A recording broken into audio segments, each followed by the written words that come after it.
Dan dalam keyakinan kami gitu ya, dengan pengalaman yang sudah terjadi, Pak Surya Paloh atau Nasdem adalah pihak yang pertama kali mencalonkan Pak Anies sebagai calon presiden dengan segala risikonya, dan beliau berani ambil risiko itu. Nah sekarang Pak Anies potensi menangnya sangat tinggi, dan saya yakin Pak Surya Paloh juga tidak ingin kemarin kalah, besok mau kalah lagi. Pasti beliau ingin kemarin ya udahlah terjadi waktu Pilpres begitu, tapi untuk Pilgub ini Pak Anies adalah potensi menangnya sangat tinggi gitu ya. Ustadz, waktu di Sahid itu kan kalau nggak salah Presiden bilang kepada audiens, apakah sanggup untuk memenangkan Anies? Ya. Jawabnya iya, semua kompak. Nah, yang saya tanyakan, actionnya apa nih untuk akar rumput?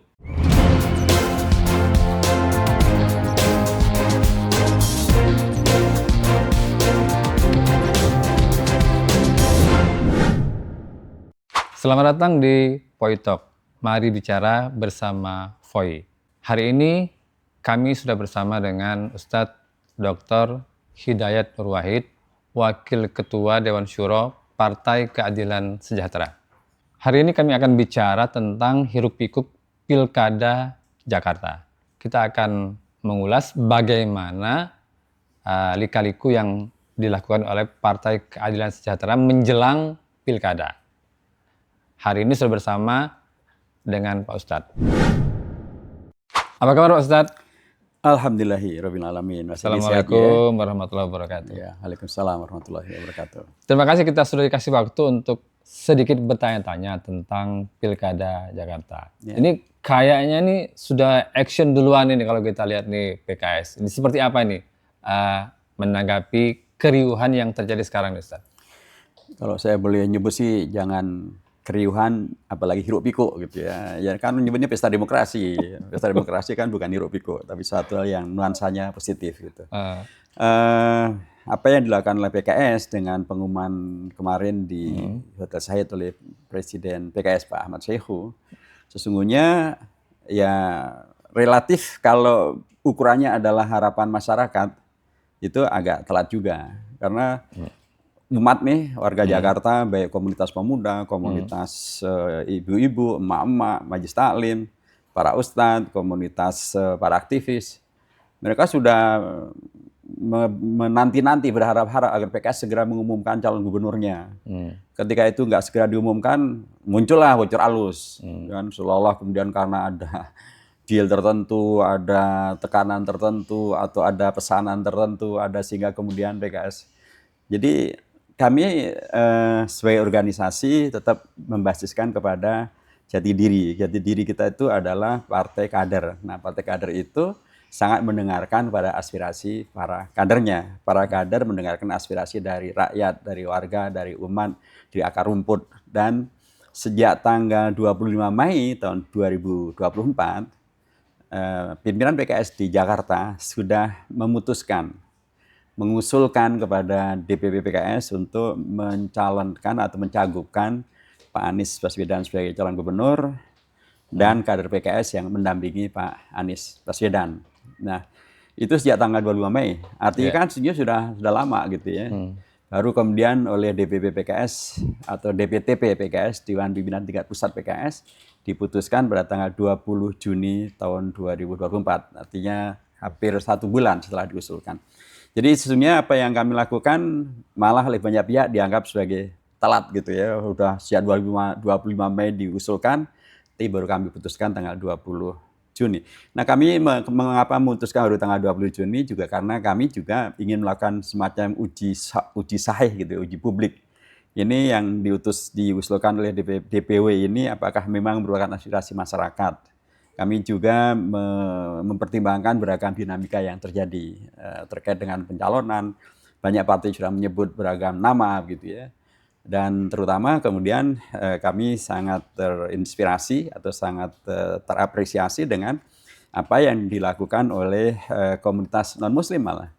Jadi pada hari Rabu tanggal 19 Juni datanglah ke DPP PKS komunitas para pendeta yang terhimpun dalam komunitas namanya HAGAI. HAGAI itu Himpunan Warga Gereja Indonesia. Salah satu pimpinannya adalah pendeta Sefat Supit.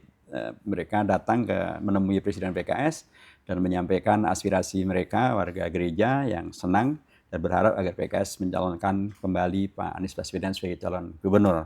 Ya. Nah, tentu ini mengkoreksi beragam framing ya, seolah-olah PKS tidak disukai oleh non-Muslim. Kalau nggak disukai nggak mungkin didatangi dong. Justru karena mereka mempercayai PKS, kawan-kawan dari gerejaan ini menyukai PKS, mereka mempercayakan PKS untuk mendengarkan aspirasi mereka dan memperjuangkan aspirasi mereka. Kedatangan mereka juga mengkoreksi framing yang selalu disebutkan bahwa kalau PKS dan atau Pak Anies itu nanti dengan minoritas bermasalah, nanti eksklusif, nanti diskriminatif. Ternyata justru beliau-beliau yang datang ke PKS. Merespon ya Ustaz ya? Ya, memberikan harapannya, memberikan kepercayaannya, dan kami sangat apresiasi itu. Sebelumnya sudah ada aspirasi dari komunitas majelis taklim, emak-emak, para ustazah, kemudian para kiai, mereka sudah menyampaikan aspirasinya, jadi bertemulah aspirasi keduanya itu, dan bertemu juga sebelumnya dengan keputusan dari DPW PKS Jakarta, dan akhirnya kami putuskan. Jadi tanggal 20 Juni kami putuskan, dan kemudian menimbulkan tanggapan yang sangat meluas karena yang muncul justru nama Pak Sohibul Iman sebagai calon gubernur gitu kan. Iya, oke. Kita dudukkan masalahnya, kita koreksi pada saat sekolah kepemimpinan partai 4 hari berikutnya, dan kemudian sekarang sudah menjadi clear, mudah-mudahan jadilah yang aman, yaitu Anies Baswedan dan Sohibul Iman. Iman. Nah, kalau kita lihat ini reaksi paling keras itu dari PKB, rekan koalisinya PKS di Pilpres kemarin ya, Ustaz ya. Mereka bilang ini aksi borong ini. Jadi mereka menganggap kalau Anies itu representasi dari PKS, sementara wakilnya Pak Sohibul Iman yang warga PKS. Nah, ini yang mereka bilang borong. Kalau Ustaz menanggapinya seperti apa? Ya, kita tentu menghormati ya beragam aspirasi yang ada, kita hormati. Tapi kita juga boleh juga melakukan mengkritisi gitu ya. Karena justru yang pertama kali nyebut nama Pak Anies Baswedan itu kan PKB. Yep. Dan dipasangkan dengan siapa? Kaisang. Awalnya kan gitu. Mereka nyebut Anies Kaisang. Nah, kalau kawan-kawan itu boleh mewacanakan, masa PKS nggak boleh mewacanakan sih? Dan apalagi kalau disebut bahwa PKS identik dengan Pak Anies identik dengan PKS identik dengan Pak Anies identik dengan PKS, itu mestinya akan terlihat, apalagi kaitan dengan pilihan gitu ya, kan mereka bilang ya pemilih Anies ya pemilih PKS ya pemilih Anies kan gitu. Mari kita uji. Pada waktu pemilu legislatif 2024, pemilu legislatif kemarin, di mana kali ini PKB mendukung bersama dengan PKS dan Nasdem mendukung Pak Anies. Bagaimana hasil pemilu di Jakarta? Ini faktanya. Di DPRD, PKS hanya nambah 2 kursi. 16 menjadi 18. 18. Ya. PKB naik 100%. Dari 5 menjadi 10. Jadi identiknya justru pemilih Pak Anies malah lebih banyak milih PKB. Di DPR RI, PKS malah nggak naik, Pak. Kita hanya tetap 5 suara, 5 kursi. PKB naik 200%. Dari 0% dari 0 menjadi 2. Malah pecah telur. Malah pecah telur, telurnya banyak lagi. Kan 2 telurnya gitu ya. Jadi pemilih di Jakarta itu, pemilih Pak Anies itu, ternyata malah dalam kasus Jakarta banyak milih PKB ketimbang milih PKS. Iya. Gitu kan? Jadi mereka dapat kotel efek. Kotel efek jauh lebih besar ketimbang PKS gitu. Iya, betul. PKS memang PKS jadi pemenang pemilu di Jakarta. Tapi bukan baru kali ini PKS menang pemilu. Tahun 2004, PKS juga menang pemilu di Jakarta. Tapi mari lihat berapa hasilnya. Ketika kemarin kita dengan Pak Anies, memang naik dari 16 kursi jadi 18 kursi. Naiknya sekitar mendekati 18% juga gitu kan. Tahun 2004 kita menang pemilu di Jakarta. Berapa persentasenya? 25%. Jadi PKS pernah menang pemilu di Jakarta malah dengan angka 22%. Waktu itu belum ada Pak Anies. Jadi menyebut bahwa PKS identik dengan Anies identik dengan PKS itu apa buktinya dan apa kenyataannya. Secara organisatoris, bahwa kami dengan Pak Anies dekat, ya, sebagaimana beliau dekat dengan siapapun gitu ya. Bahkan saya pertama kali ketemu dengan Pak Anies itu waktu saya ketua MPR, waktu berkunjung ke Amerika Serikat, ketemu Pak Anies di sana, beliau masih kuliah waktu itu. Jadi bahwa kedekatan ya, tapi kalau identik dan kemudian identik itu artinya ada dengan pilihan, ya itulah faktanya.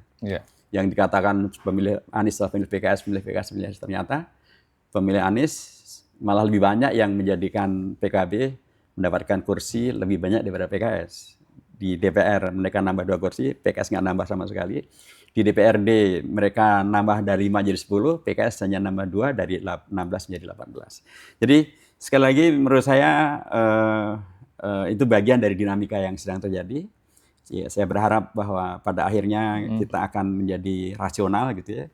Dan jelas dalam relasi antara Pak Anies dengan PKS memang sudah lama dan bahkan ketika tahun 2017 ada Pilgub dan itulah kali pertama Pak Anies tampil sebagai calon gubernur gitu ya.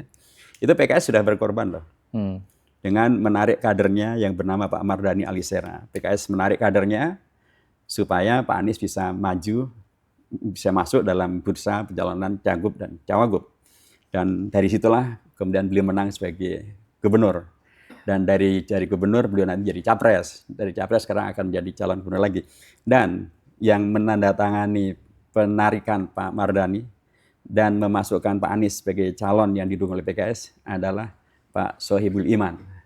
Beliaulah yang sekarang kami calonkan sebagai calon wakil gubernur untuk Pak Anies. Jadi relasi dengan Pak Anies dan apa namanya kolaborasi positifnya sudah berlaku panjang.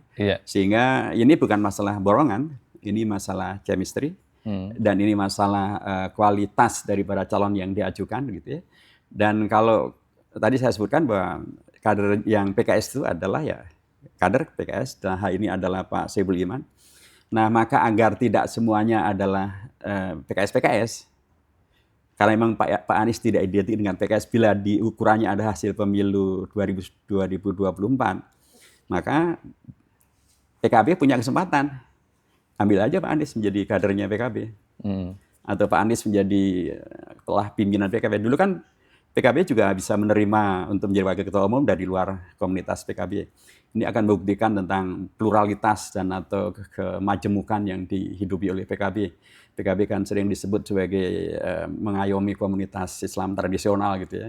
Kalau mereka mengambil Pak Anies sebagai kader atau pimpinan dan nanti menjadi calon gubernur dari PKB, ini buktikan bahwa PKB memang plural dengan mengambil tokoh dari kalangan yang basisnya adalah Islam modernis begitu. Nah, pertanyaannya Ustadz, apakah paket aman ini sudah harga mati atau masih diutak-atik bisa nih? Ya, secara prinsip kami sudah menyampaikan bahwa ini adalah pasangan aman. Memang ada yang mau berpindah dari aman ke tidak aman. Ya, itu kami sebutnya sebagai ijtihad yang kami lakukan dengan serius. Dan yang kami berikan bukan ecek-ecek loh. Pak Sohibul Iman ini, beliau pernah menjadi presiden partai. Dan ketika beliau menjadi presiden partai, Masya Allah suara PKS naiknya sangat signifikan. Baru kali ini, PKS itu melampaui masuk di 2 digit. Tahun 2014, suara PKS hanya 8,4 juta pemilih. Ketika beliau pimpin jadi presiden, PKS naik jadi 11,4 juta pemilih, naik 3 juta. Dulu pada tahun 2014 PKS 40 kursi. Beliau pimpin PKS menjadi 50 kursi. Beliau sukses menjadi pimpinan nasional. Di Jakarta beliau juga sukses karena beliau pernah menjadi anggota DPR dari Jakarta. Artinya warga Jakarta memilih beliau juga dan menjadi anggota DPR Komisi 11. Dan kemudian beliau menjadi wakil ketua Komisi 11 dan kemudian menjadi wakil ketua DPR. Dan beliau pernah menjadi rektor di salah satu universitas di Jakarta, Universitas Paramadina. Yang dulu dipimpin Pak Anies juga? Pak Anies itu berikutnya. Berikutnya ya setelah. Pak Anies itu melanjutkan Pak Sohibul Iman. Pak Sohibul Iman melanjutkan rektorat dari Prof. Nurholis Majid. Jadi kalau Prof. Nurholis Majid dengan Paramadinanya kita tahu kan bagaimana cara pemikiran keislamannya, yaitu menyatunya antara keislaman dan keindonesiaan. Ketika Pak Sohibul Iman dipercaya menjadi rektor Paramadina, melanjutkan Pak Cak Nur, pastilah karena juga pemikirannya adalah keislaman dan keindonesiaan sekaligus. Jadi yang kami ajukan ini kualifikasinya sangat tinggi, dan beliau pernah di IPB, setelah itu kuliahnya di Jepang, S1, S2, S3-nya di Jepang. Coba berapa orang di Indonesia yang S1, S2, S3-nya di Jepang misalnya. Dan kalau kemudian beliau diharapkan jadi pendamping Pak Anies di Jakarta, karena Jakarta ini kalaupun tidak disebut sebagai ibu kota Indonesia, nantinya kalau sudah ada kepres, tapi juga diproyeksikan sebagai kota global, kota pusat perkembangan ekonomi. Nah, itu kan memerlukan orang yang berkualifikasi untuk demikian, dan Pak Sohibul Iman memenuhi kriteria-kriteria itu. Jadi kami tidak sekedar PKS, tapi PKS yang sangat unggul, yang bahkan pernah menjadi presiden partai dan sekarang menjadi wakil ketua Majelis Syuro Partai. Untuk Partai Keadilan Sejahtera yang alhamdulillah di Jakarta kembali dijadikan pemenang oleh warga Jakarta. Ya, oke. Untuk Pilkada DKI ini kan PKS ini kan belum dapat golden ticket ya Ustadz ya. Baru 18 kursi. Ya. Jadi butuh 4 lagi. Sekarang siapa nih yang sudah dibidik atau didekati untuk membangun koalisi? Ya. Kalau 18 kursi dianggap tidak ada golden ticket, bagaimana yang kursinya di bawah itu lagi? 18 itu tertinggi. Setelah itu ada PDIP 15, setelah itu ada Gerindra ada 13 ya. Setelah itu ada Nasdem 11, baru kemudian ada PKB dan PDIP. Jadi kalau 18 dianggap belum punya golden ticket, apalagi yang lain. Nah, itu juga harus kita dudukkan gitu. Ya. Dan ya adapun tentang partai yang lain yang mana akan kita bidik, pertama secara prinsip ini tidak akan bekerja sendirian. Tentu ketika PKS mendukung Pak Anies dengan 18 kursi dan masih kurang 4 kursi, ya pastilah Pak Anies juga akan berusaha untuk memenuhi. Karena saya percaya dengan pernyataan Pak Anies yang sudah beliau publikasikan melalui Instagram maupun juga di X, ketika beliau mengomentari terkait dengan pengumuman Pak Saihu, Presiden PKS yang mencalonkan beliau, kan ada tuh di medsos. Beliau dengan wajah berseri, dengan sangat gestur tubuhnya sangat senang gitu ya dengan keputusan PKS, dan keputusan PKS itu sudah disampaikan langsung oleh Presiden PKS Pak Saihu langsung ke Pak Anies pada malam Jumatnya, dan sudah disampaikan oleh Pak Saihu bahwa keputusan DPTP adalah Anies calon gubernur dan calon wakil gubernurnya adalah Sohibul Iman. Sudah disampaikan dengan namanya dan dengan argumentasinya, dan waktu ketemu itu pun beliau menyampaikan sangat senang dan sangat berterima kasih. Dan itulah yang kemudian diungkapkan beliau di dalam kereta ketika beliau masih dalam perjalanan di Eropa. Jadi memang masih ada kekurangan 4 kursi. Iya, ada 4. Tapi pastilah ini bukan kerja hanya dari PKS, pasti juga Pak Anies. Karena kan Pak Anies juga berkepentingan untuk menang kan. Pasti juga beliau berkepentingan untuk kemudian bisa mempunyai tiket untuk kemudian bisa. Karena dalam wawancara yang lain ketika ditanya apakah Pak Anies mau maju atau tidak, ya beliau secara prinsip kemudian bisa difahami bahwa beliau ingin maju karena beliau kasihan dengan warga Jakarta yang waktu beliau pimpin ternyata mereka mendapatkan kebahagiaan dan kesejahteraan dan kemajuannya, termasuk warga Kampung Bayam dan lain sebagainya. Tapi begitu beliau tidak lagi menjadi gubernur, kemudian ternyata kan banyak hak warga kemudian terpotong dan atau tidak berlanjut dengan cara yang baik. Beliau ingin melanjutkan segala kebaikan. Jadi pastilah beliau ingin untuk bisa memenuhi keinginannya, dan karenanya pasti beliau ingin yang sukses. Tidak kemudian maju lagi tapi waktu pilpres dikalahkan, tentu beliau tidak ingin dikalahkan untuk kedua kali. Beliau tentu ingin dimenangkan. Nah, untuk menang pasti beliau ingin mendapatkan dukungan yang memungkinkan untuk menang. Beliau pasti ingin mendapatkan partner, dan partnernya dengan PKS sudah ngasih 18 kursi. Nah, tinggal 4 kursi. Nah, Pak Anies tentu dengan latar belakangnya yang di Paramadina, kemudian pun juga kedekatan beliau dengan semua pihak gitu ya. Tentu kita punya Partai Nasdem misalnya, kita punya teman dari Partai Nasdem misalnya, dan Partai Nasdem itu melalui Pak Surya Paloh sudah ditemuin juga oleh Pak Saihu pada hari Jumatnya. Dan dalam pertemuan itu Pak Surya Paloh juga menyampaikan ya menerima apa yang diusulkan oleh PKS dan kemudian mempersilahkan PKS untuk mengumumkan terlebih dulu. Nanti berikutnya atau belakangan akan dilakukan oleh Nasdem. Dan dalam keyakinan kami gitu ya, berdasarkan pengalaman yang sudah terjadi, Pak Surya Paloh atau Nasdem adalah pihak yang pertama kali mencalonkan Pak Anies sebagai calon presiden dengan segala risikonya, dan beliau berani ambil risiko itu. Nah sekarang Pak Anies potensi menangnya sangat tinggi, dan saya yakin Pak Surya Paloh juga tidak ingin kemarin kalah, besok mau kalah lagi. Pasti beliau ingin kemarin ya udahlah terjadi waktu Pilpres begitu, tapi untuk Pilgub ini Pak Anies adalah potensi menangnya sangat tinggi gitu ya. Dan kami berkeyakinan Pak Surya Paloh dan Nasdem akan kemudian membersamai PKS untuk melengkapi 4 kursi itu, bahkan kalau dengan Nasdem akan nanti menjadi lebih dari Pak Nasdemnya 11, kita punya 18, berarti akan 29, lebih 7 kursi. Kalau rekan-rekan PKB nanti menyertai dan rekan-rekan PDIP juga menyertai, ya makin tentu kuat. akan lebih banyak lagi. Ya. Oke, untuk Pak Surya Paloh dengan Nasdemnya ini baru gentleman agreement atau memang sudah komit dengan hitam di atas putih? Belum hitam di atas putih, tapi kita sangat memahami orang per orang dan sangat memahami komunitas per komunitas, dan kita sudah pernah berjalan cukup panjang dalam konteks Pilpres, dan saya kira itu modal besar untuk kita bisa saling percaya. Kalau tidak salah, Pak Sekjen Nasdem bilang kemarin Pak Anies oke, tapi untuk wakilnya masih bisa dinegosiasikan. Ya, di situ ada Pak Surya Paloh yang sudah menyampaikan langsung kepada Pak Saihu. Apa yang dilakukan oleh PKS ini kan ada yang bilang semacam fait accompli beberapa partai yang lain. Nggak ada fait accompli, Mas. Itu pasar terbuka. Anda boleh mendukung, Anda boleh tidak mendukung, dan kami tidak punya hak untuk memaksa orang, gitu kan. Yang lain kalau akan mundurkan boleh-boleh saja. Mereka misalnya nggak setuju dengan paket kami, mereka bisa bikin paket yang lain, nggak ada fait accompli-nya.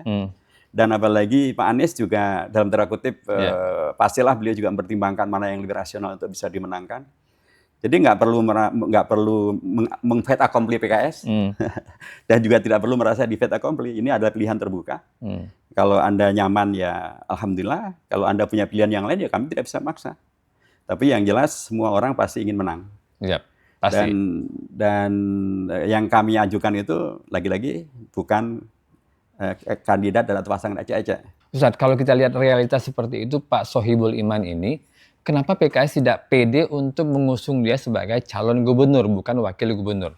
Ya, tentu kita juga realistis gitu ya.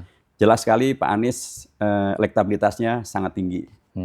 Dan tidak perlu kita kemudian membentur dengan realitas yang seperti ini gitu ya. Dan ketika kemudian Pak Sohibul Iman membersamai Pak Anies, ya pada hakikatnya yang akan kemudian diperjuangkan adalah kemenangan bersama. Dan itu akan membuktikan bahwa PKS memang tidak egois. PKS siap untuk, sebagaimana tahun 2017 kita bahkan siap menarik kader kita untuk kemaslahatan lebih besar. Ini pun juga begitu. Kita cukup untuk menjadi calon wakil gubernur, untuk kemudian bisa menghadirkan kemaslahatan yang lebih besar bagi warga Jakarta. Karena siapapun tidak bisa memungkiri tentang pengakuan atas kinerja suksesnya Pak Anies sebagai gubernur. Dan kita setuju untuk itu dilanjutkan, termasuk relasi dengan umat beragama yang kemudian beragam-ragam, tapi kemudian menghadirkan kedamaian. Program beliau tentang BOTI, biaya operasional tempat ibadah, itu sangat dibuncikan, bukan oleh komunitas muslim saja, komunitas non-muslim pun juga sangat memuncikan.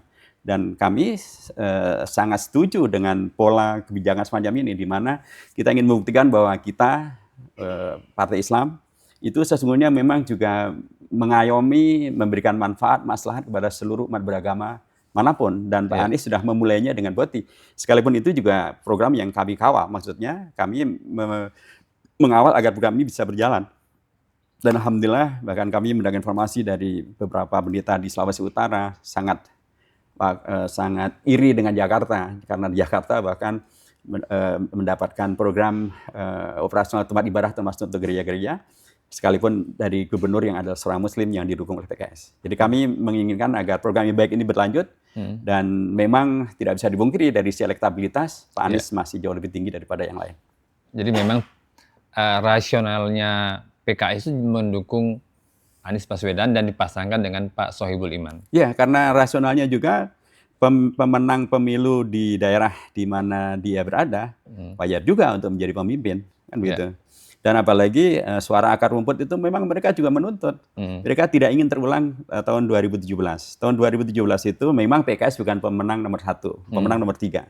Tapi kita berkoalisi dan memenangkan Pilgub.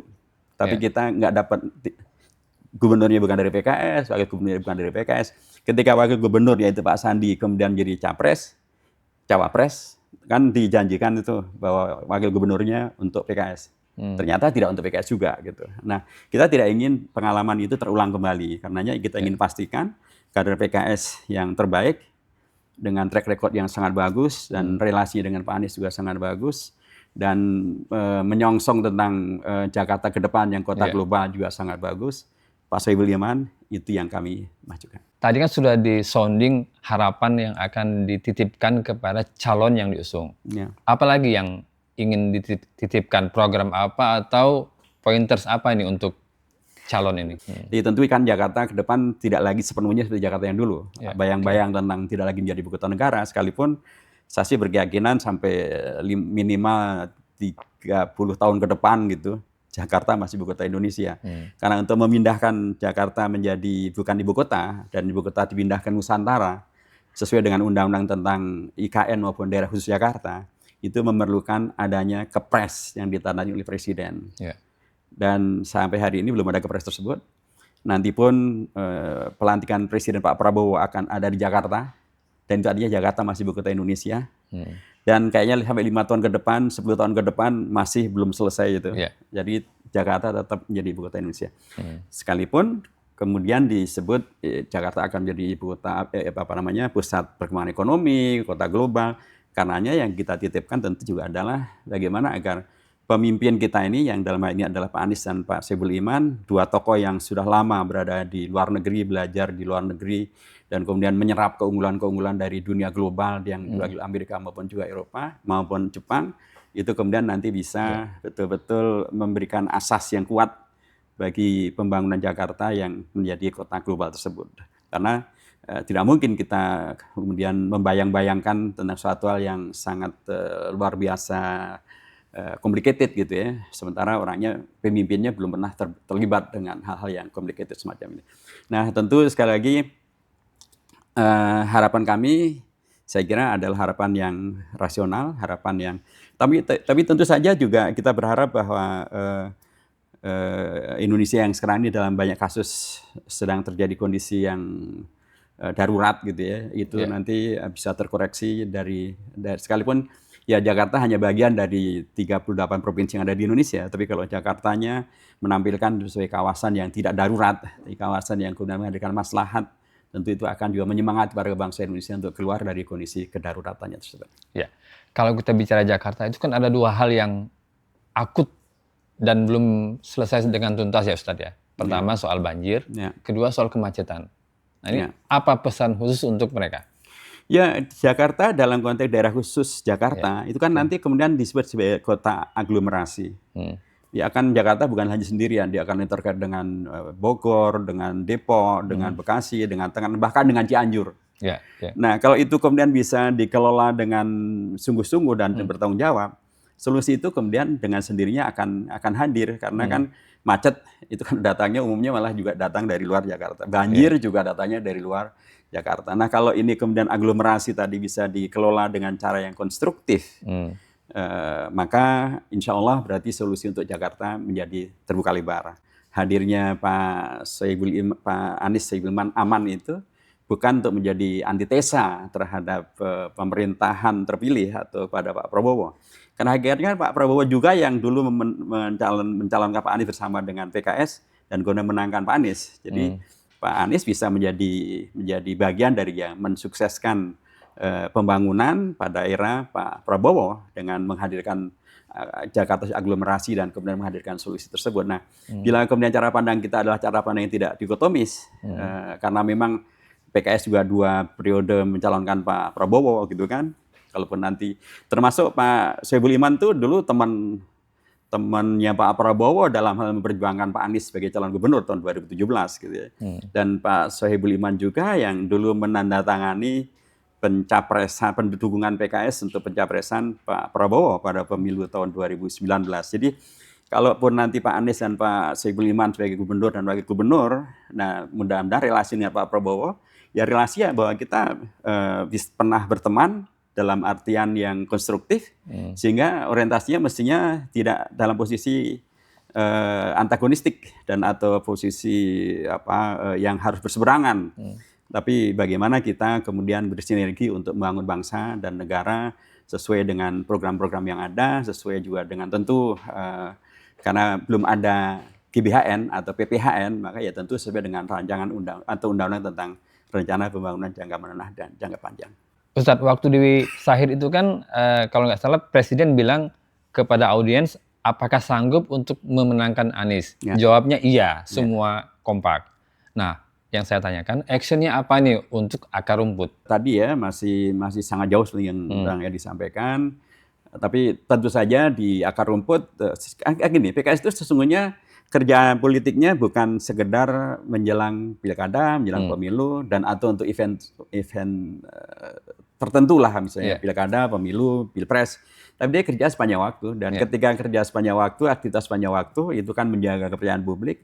Sekaligus publik pasti sudah terkomunikasikan bahwa PKS sudah memutuskan Anies aman, Anies Soebul Iman, dan ya itu tinggal dikomunikasikan saja. Dan sekarang ini begitu banyak beragam komunitas datang ke saya menyampaikan kami siap mendukung Pak Anies. Ya tinggal nanti ketika kemudian memang sudah klop, dan Pak Anies kan bilang setelah pulang dari luar negeri beliau akan segera bertemu dengan pimpinan PKS untuk membicarakan tentang langkah-langkah berikutnya. Nah itu tentu juga menjadi bagian dari yang ditunggu dan dipentingkan untuk kita mengatur langkah bersama tentang tadi bagaimana kemudian memastikan tentang tambahan 4 kursi tadi itu, dan Pak Anies saya yakin tidak berkeberatan dan bahkan mungkin akan sangat bersemangat untuk mencari tambahan 4 kursi karena beliau sudah dapat 18 gitu ya. Kalau dari yang lain mungkin hanya dapat 15, mungkin hanya dapat 11, mungkin hanya dapat 10, ini dapat 18. Tentu tinggal nambah 4 kan lebih sedikit ketimbang harus nambahnya dari 15 atau dari 11 atau dari 10 gitu. Pertanyaan saya, apakah masih rawan untuk money politik ataupun bansos ataupun sejenisnya untuk warga Jakarta? Ya, kita punya pengalaman pilkada 2017. Ya, pada waktu itu calon kita Pak Anies Sandi berhadapan dengan diantaranya adalah Pak Ahok dan pasangannya. Dan Pak Ahok dan pasangannya didukung oleh Pak AHY dan Bu Silvi. Bu Silvi di putaran pertama. Iya, putaran pertama. Di putaran keduanya Pak Ahok ya, Pak Ahok dengan pasangannya. Dan waktu itu pun ini yang paling rawan kan di putaran kedua. Putaran pertama tidak terlalu rawan lah gitu ya. Dan yang namanya gelontoran yang disebut sebagai serangan fajar dan lain sebagainya itu kan bahkan kan dicegat oleh mak-mak, dicegat oleh warga dan lain sebagainya.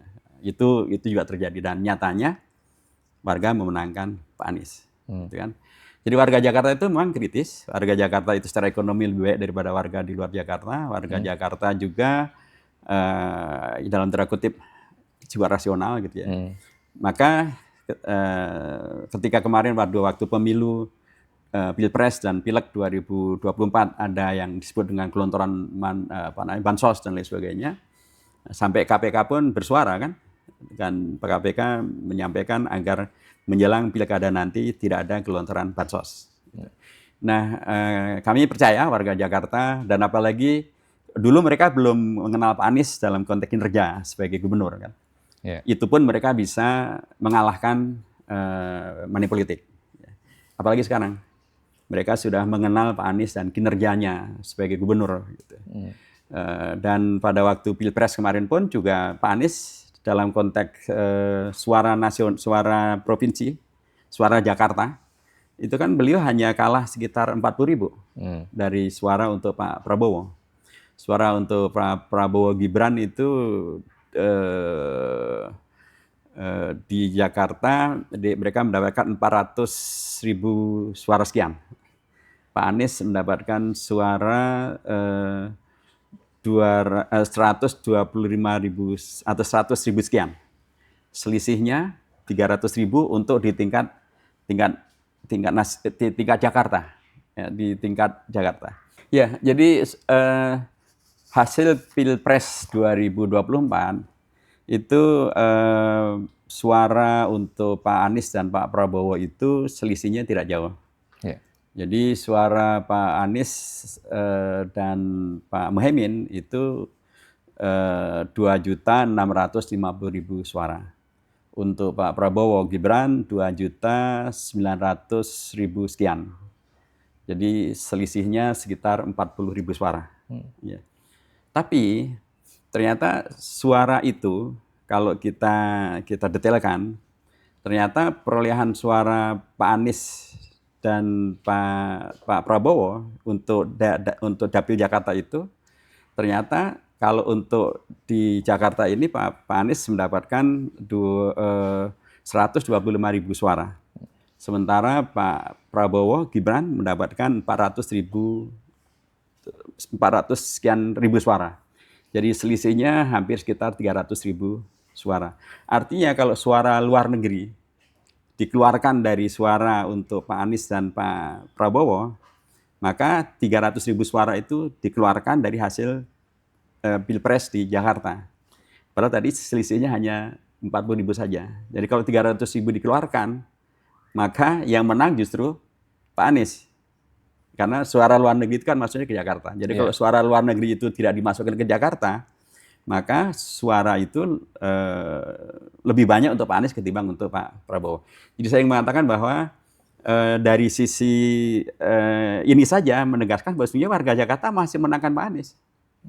Jadi warga Jakarta masih menangkan Pak Anies karena mereka ya tadi mempunyai pengalaman bagaimana dipimpin Merasakan sisi positifnya, kemajuannya, terpenuhinya janjinya di Pak Anies, baik itu dengan dalam masalah ekonomi, masalah sosial, termasuk juga masalah peribadatan.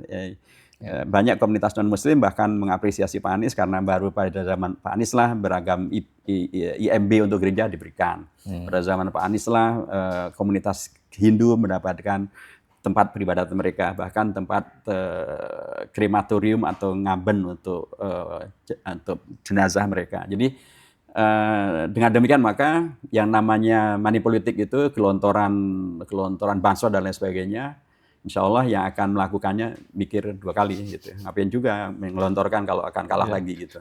Dan daerahnya beda ini. Selain daerahnya beda juga KPK sudah ngasih warning tadi kan. Dan saya berharap sudahlah ini Jakarta, hormatilah warganya yang rasional ini, berikanlah kandidat yang terbaik, berikanlah program yang terbaik, berkompetisilah secara fair play dan hadirkanlah pemilu sesuai dengan konstitusi, pilkada sesuai konstitusi, yaitu yang bukan hanya jujur dan adil, tapi bebas dan rahasia. Karena jangan ada intimidasi, jangan ada manipulasi, jangan ada juga money politik. Warga Jakarta hendaknya dijadikan percontohan tentang berdemokrasi yang berkualitas. Ya, semoga ini jalannya seperti yang diharapkan ya Ustadz ya. Betul, dan saya kira harapan itu adalah hadirnya aman.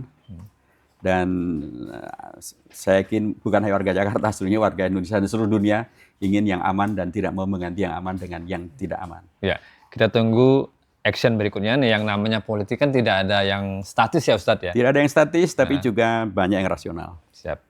Semoga seperti yang diharapkan. Amin. Demikian obrolan kita dengan Ustadz Hidayat Nur Wahid. Semoga bermanfaat dan menginspirasi. Sampai jumpa di Poi Talk selanjutnya. Salam.